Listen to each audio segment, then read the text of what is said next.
Aron matagan tao pagpaklaro sa mga nakalatid sa Executive Order number 20A ato makauban karon sa linya sa telepono si Davao City Mayor Inday Sara Duterte. May hapon Mayor, live kita sa One Mindanao.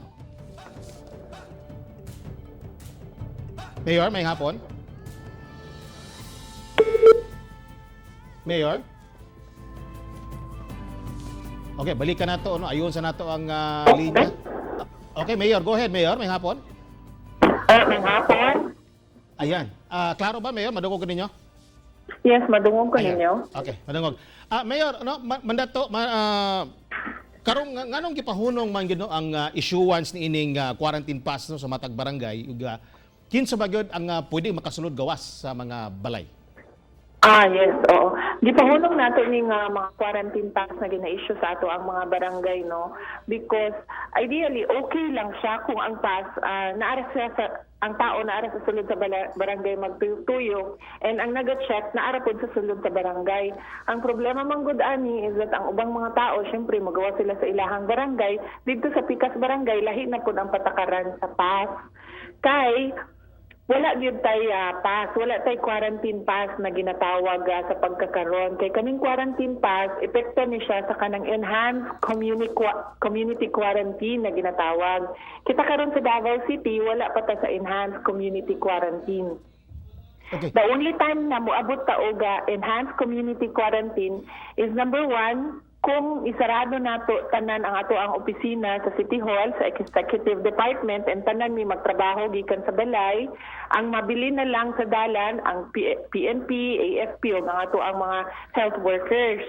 Number 2, kung i-stop nato ang ato ang mass transportation. O niya, ang ikatulo, ipa-stop nato tanan trabaho except food and health.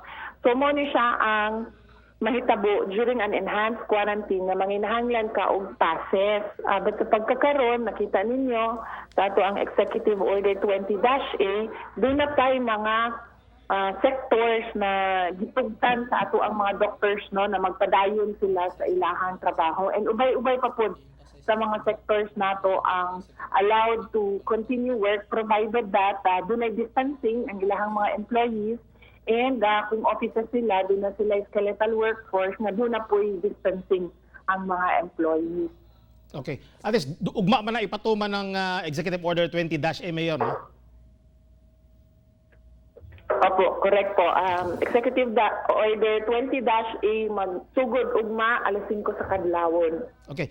Mayor, na nagapangutana diri no regarding mga ration cards manggod nalagi to mga isyu nga pabor-pabor lagi ko no og naapoy mga ingon nga basig magtapok.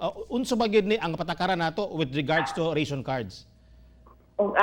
Sige, with regards to ration cards, ang ato ang ration cards doon na tayo mga beneficiaries, no, na gi-prioritize for ration cards.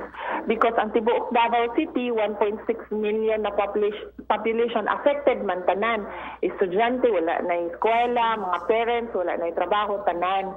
But because sa limitations sa ato ang capacity na maghatag og relief goods tungod sa ato ang fund source, gi-prioritize nato ang indigent na out of work, heads of families, no? So ihap nato is family indigent, out of work, and head of family. No work, no pay na out of work, ang kaning self-employed nga out of work, and kaning mga reduced income or loss of income because of COVID-19. So kana ang gina-prioritize na nato nga tagaan sa ato ang mga ration cards. Okay. And we understand that syempre doon ay challenges din sa barangay with regard to sa paghatag og ration card tungod lagi kay kitang tanan man ang apektado. Ang ato ang CSSDO naghatag sila sa ilahang mga numbers, tunito ka numbers no gihatag nila para sa public para kung manginahanglan sila og ration card pwede ra mo diretso sa CSSDO o doon na sila challenge sa pagkuha sa ration card, pwede sila mag-feedback pinaagi sa Davao City Reports or sa amo ang daily program sa Disaster Radio para download ni og ration card sa ilaha subject to sa master listing sa CSSDO. Okay. So we have around 300,000 plus na estimated nato no na families to get ration cards.